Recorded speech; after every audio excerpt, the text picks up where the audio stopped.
Chris, thank you so much for making time to join us in our podcast. And can you give the listeners a short introduction of yourself?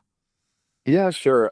Name is Chris Aniszczyk. I have the fun job of being a co-founder and CTO of the Cloud Native Computing, Foundation, which is hosted at the Linux Foundation, which is the home of, many open source foundations, not only CNCF, hosts Linux, GraphQL Foundation, PyTorch Foundation, and so on. So, that's kind of my day-to-day is working on CNCF, but I also help other Linux Foundation, efforts kind of scale up their developer programs and other open source initiatives. So that's a lot. That's a lot, yeah. It's not, you should look at his profile on LinkedIn. You see, it's a lot. Yeah, and there's also a recent announcement, literally as of yesterday. We've made a bit of a leadership change at the Linux Foundation and CNCF, where I've kind of broadened my role to be CTO of Cloud and Infrastructure, which includes CNCF at the Linux Foundation, but also Open Infra Foundation, which we recently merged into the Linux Foundation. So OpenStack and that kind of community has rolled into the Linux Foundation family foundations. We just have a lot of cloud and infrastructure initiatives in the Linux Foundation. So I'm having the fun job of overseeing more of them. Yeah. So if you look back at the past 10 years of CNCF, what are some things you think has changed the most? Oh my gosh, it is a fun, sentimental year, for us. It's been 10 years basically since the founding, of the organization and our first board meeting. I think what has always surprised me over times is I think the willingness for the community to expand its scope based on end user and wider, adopter and community needs. And so what I mean here is when CNCF started, we kind of had an initial goal. Let's go build an open source foundation to host Kubernetes and try to, build a standardized set of de facto components that makes container orchestration easier and make it run on every public-private cloud. That was always kind of the initial goal. What ended up happening over time is, people are like, we need to figure out how to observe and monitor, workloads, right? So there was an effort to bring in Prometheus into CNCF and standardize, something which is called OpenMetrics, which is really the Prometheus exposition format, and that kind of grew.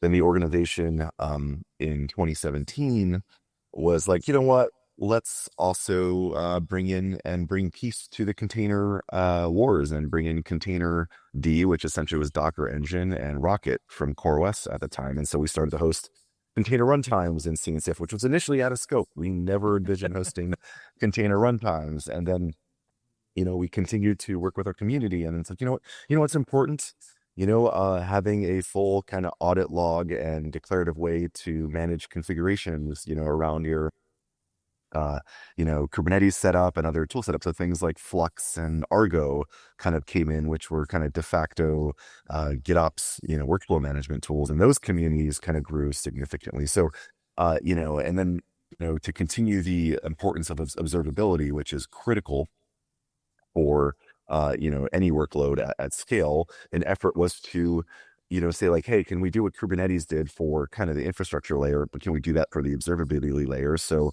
OpenTelemetry was born with the merger of OpenTracing, an existing CNCF project, and OpenCensus, which was another kind of open source effort out of Google and other industry members at the time. And boom, OpenTelemetry now is basically the Kubernetes of the observability space, with almost every observability product supporting OTel. So every kind of, year and segment, whatever the challenges around workloads or some aspect of cloud native, the community has kind of come together and rise a challenge to kind of build efforts to bring stability and standardization in any component. And in the latest evolution of this, we're seeing, we have all these lovely AI tools popping up into, our lives, right? And a lot of people don't realize things like OpenAI, Grok, all these kind of, ChatGPT related tools, 99% of the time are being powered by Kubernetes underneath the covers, running, whether it's like VLM or whatever related things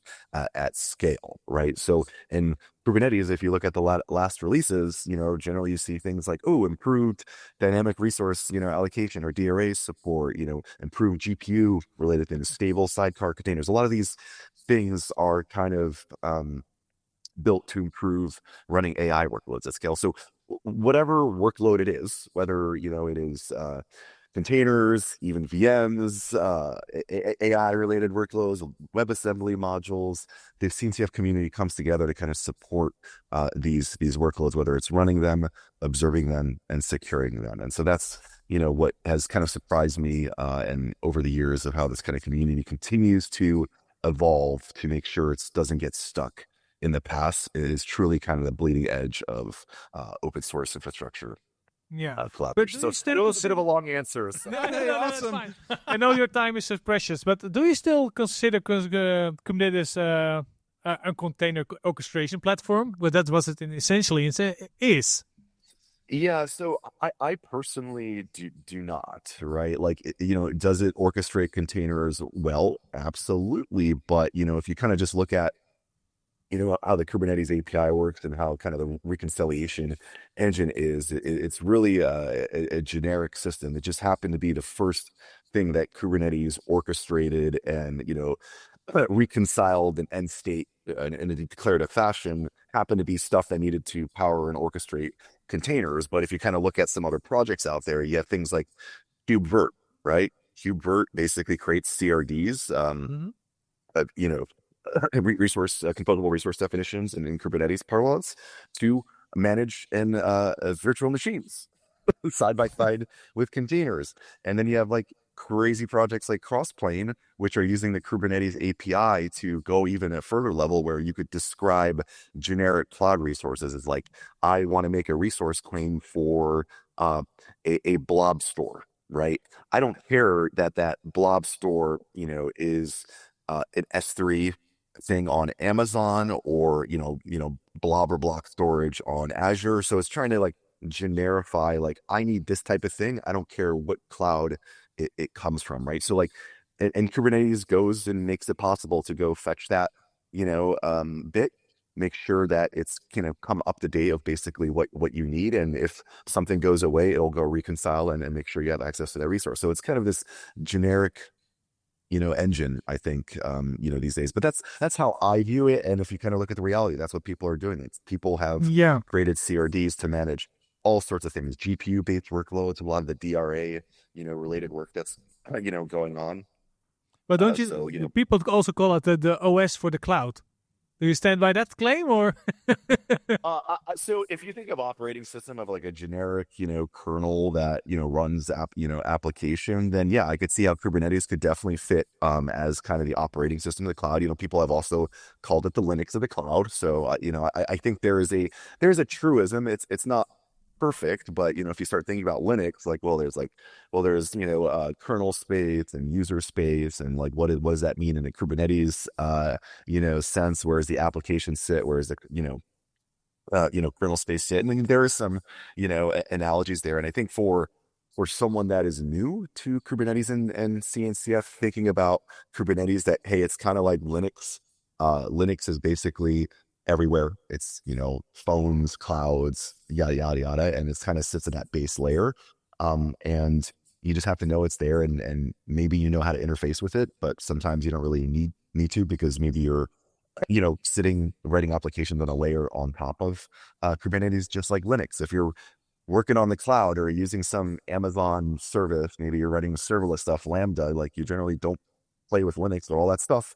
All the stuff you're running underneath is Linux. And if you need to drop down to the command line or the metal and, learn how to, poke around with IP filters or, go through directories, like, it's down there, but not everyone sees it. So I definitely I like the analogy of like Linux of the cloud or kernel, operating systems of the cloud, because it's a simple one and a good one in many ways, but it is overtly simplistic in my opinion. Oh, yeah. So I was thinking about we've built Kubernetes for one goal, and you said it's because that's Yep. stateless workloads, and you said we're changing now for virtual machines and Mhm. WASM and more. But is that not changing the way we thought about Kubernetes a wrong way? What I'm trying to say is Yep. stateful workloads, it's not properly working in Kubernetes. Is that? So I will say, there's been a lot of work over, the years to make Kubernetes support, different things. Initially, Kubernetes was very good at stateless, workloads, running containers, short-term lived It's things. easier, of course. Yeah, it's an easier problem set, right? Yeah. And then arguably Kubernetes by default wasn't terribly secure either, right? No. It took a while to, hey, maybe we should introduce RBAC into Kubernetes, and RBAC has its own specific issues, but like over pod security policies, there's always been kind of improvements over time, and back to your previous analogy, by the way, like Linux, is everywhere, but like Linux by default is not secure either, right? It's kind of how you configure it. Most people get their Linux from a vendor or a support distro, or if they're really fancy, they can roll their own, right? But that requires a high level of skill. And the reality of the world, most gets it from Red Hat or SUSE or whatever. Kubernetes is very similar. The default out of the box configuration is kind of not meant necessarily for crazy production workloads, just like Linux, right? So, and to your point about stateful workloads, they're now, Kubernetes itself has like the basic pieces and plumbing to help with it, and kind of has features that have been built over the years to improve things. However, there are other projects out there like layers on top that sit in CNCF. You have Vitess. Vitess is kind of a layer on top of MySQL that basically helps it scale on systems like Kubernetes.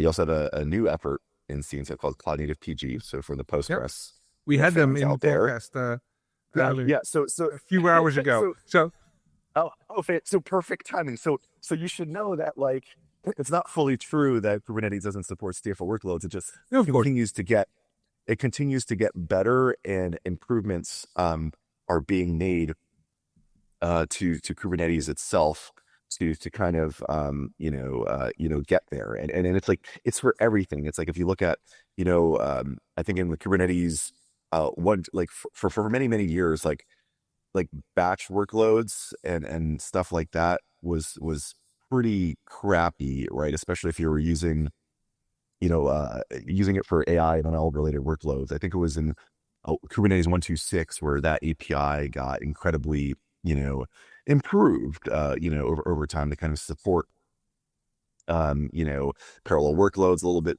better. And so it's just like over time the community gets together and works with our end users, whether it's the CloudNativePG folks or, hey, it's NVIDIA and all these other, GPU vendors that are trying to, orchestrate, GPU workloads, which have different requirements than, let's call it container, based, workloads. So community gets together, makes some improvements to Kubernetes APIs, or improves an API, deprecates an old one, institutes a new one through the KEP process. And so it's just just like Kubernetes itself, it's dynamic. It's getting better, of course.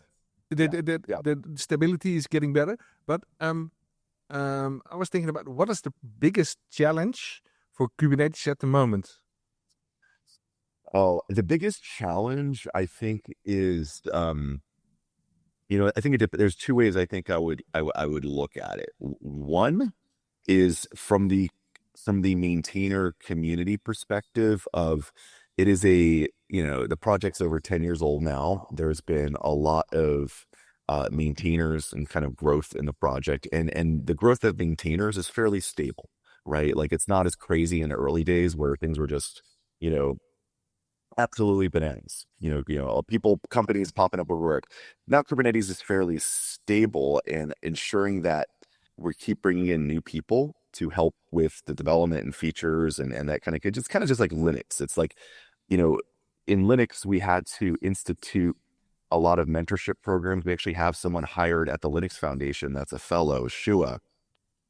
Shua's main job is to mentor and bring in new contributors to the Linux kernel, because in university, it just seems people don't really learn, Linux as common, right? So just ensuring that you have like the right talent to maintain and start contributing. And Kubernetes is not at that point yet, but you kind of see similar patterns where it's just, everyone just kind of moves up the next layer. So you want to ensure that you always have fresh contributors and talent that kind of become the next generation of maintainers. It's that to me is a challenge for the next, Linux is 34 years old now, right? Kubernetes is about, let's call it 11 years old now. So it's got some time to catch up. But in Linux, we've got still Linus. He does a lot. He does a lot. And I don't know if you saw recently in the news, he met Bill Gates for the first time at dinner with Mark Recipitovich, who's a CPU at Azure, and Bill Gates. So it was a very, he still does an amazing amount of work, right? Yeah. A lot of reviewing. And also Greg KH, who's also at the Linux Foundation, an incredible amount of work. And you have those heroes in the Kubernetes community. There's folks like Jordan, Liggett, who is it's probably the top contributor overall in terms of commits, and amazing human, very, very, very quiet and just keeps to himself person, but does an amazing work in the community. And we need to make sure we have more of those, folks that can come into our, in our community. So that is I think a challenge from a community perspective that every successful open source project has. In terms of a technology. Yeah, that was my next question. Look, you can't escape the AI hype cycle we're in.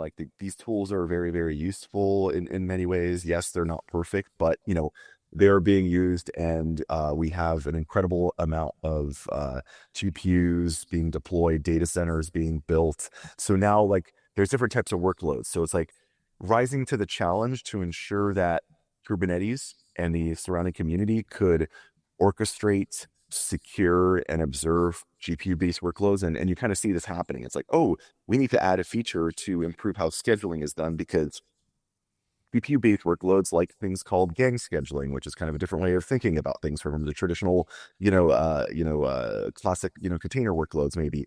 Also, LLMs, when you run them, have a very different kind of profile maybe than a typical HTTP-based, workload, right? It's just the way these things work are a little bit non-deterministic, take maybe a little bit longer start time. It's so working to ensure that we support that next generation workload and make sure everything works in a classic sense is the challenge I think that Kubernetes is rising to and will hopefully continue to rise to. And Linux went to the same thing where Linux was not really meant to be stuffed on phones and blasted into space on satellites, but here we are today. Linux was built as a modular stacking on software. I've got another question. Sure. I think we're running a bit out of time. How are you in your timer? I could do about 5 more minutes, okay. and then hopefully we close it out. I'm always happy to kind of come back. Later this year we are doing KubeCon Atlanta. It's our big anniversary party, and then obviously next year we'll be in Amsterdam for KubeCon Europe, which is very exciting. Of course. We want you in the podcast, definitely. But I would love to go visit and do it live in person. Yeah, that's awesome. But final question. Yeah. I've got more. I think the biggest problem in what I see from my perspective as an engineer, the biggest problem is now storage, because and then not the REO storage, but the storage RVX. So the multiple NFS storage, because NFS is not our solution, but I see in the market there's nothing except Ceph at the moment? Yeah, Ceph is it's out there. It runs a ton of workloads, and there are Do you run see stuff on Kubernetes. something else in the future except Ceph for storage for Kubernetes? It's like things always have a long life cycle, right? Like Ceph is not going anywhere, but I will say the based on kind of needs of modern workloads, maybe let's call it GPU based or just modern needs. People are switching between, let's say, maybe classic, NFS, or types things, and NVMe technology now is coming around, right? And Kubernetes is improving, support for different types of storage platforms. But like I can't speak to like look, things like Ceph cluster still very, very much around and won't go away, and Kubernetes supports those decently. It's interesting that like you, in your perspective, you feel like storage is a big problem, and storage is important for any type of workload. Where I see the user experience, the challenge of managing Kubernetes or someone getting started is a huge problem, and I'm trying to think of like how to end this podcast with like a thought of like maybe where the future is going. Right now we have we did a survey recently in CNCF. We have like a 9.2 million cloud native developers, which is basically mostly Kubernetes developers and users. How do we get to that maybe next 10 million or next 50 million users, and how do we improve the experience? Because right now, if you go to the Kubernetes website, it's like, all right, you can go download Kubernetes. How to get started? Well, there's Minikube, maybe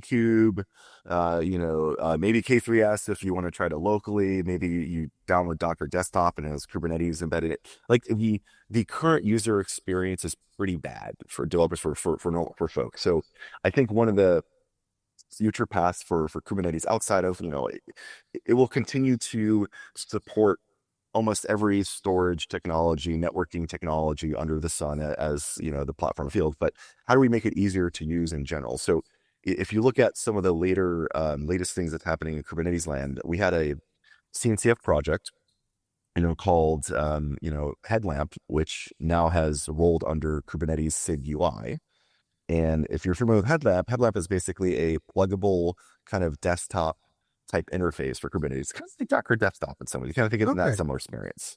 So you could see a future where when you go to Kubernetes website, maybe the download now offers a kind of Docker Desktop type experience if you ever played with Headlamp, right? And so that is the first. It's kind of like, I have friends that were let's call it VMware admins, right? And they're vSphere, love that experience. Like, you kill them Kubernetes and like, oh crap, like this is it's dropped down to the command line. It's a little bit, it's like, I need my vSphere, vMotion experience, right? And I don't think we have that for Kubernetes yet, but I do think the future, we will potentially have that with Headlamp, especially if it's the default experience. And I think that will unlock the next 10, 20, 50 million of users when that first experience is a lot easier, downloading plugins, through like a nice little desktop experience. Yeah. Will unlock, and for some of us, we're not all the youngest developers in the room anymore. But if you remember growing up, it's like when I was using the browsers, back in the internet, it's mostly command line experience, Lynx. If you remember Lynx, classic, lovely browser. Eventually, Mosaic and these kind of desktop browser experience, and the internet went from maybe a handful of a million folks to hundreds of millions of folks because the way you accessed the internet changed. And my hope is in the future, the way people access Kubernetes by default also changes. So we unlock and have more both developers, admins, and users come. So that's my hope. And I think that's where the future is going with Kubernetes, to kind of ensure that it's more accessible to folks. Okay. Awesome future. A good thing to talk about next year in Amsterdam and see where we are.